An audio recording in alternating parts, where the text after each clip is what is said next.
विद्यार्थ्यांनो, सर्व स्पर्धा परीक्षेसाठी उपयुक्त असा आजचा आपला व्हिडिओ असणार आहे। स्पर्धा परीक्षेमध्ये कुठल्याही संख्येचा वर्ग येणे आपल्यासाठी खूप महत्त्वाचं आहे। 1 ते 30 या संख्येचा वर्ग आपल्याला पाठ असतो, परंतु त्यापुढील कुठल्याही कोणत्याही संख्येचा वर्ग कसा काढावा अगदी सोप्या पद्धतीने आपण समजावून घेऊया।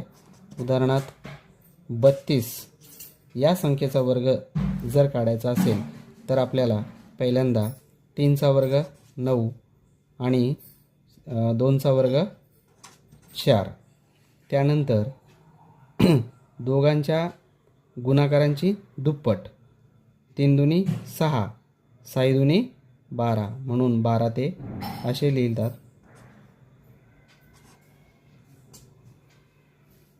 आणि या दोघांची बेरीज जर केली आपण 4 2 आणि 0 2 9 1 10 म्हणजे 1024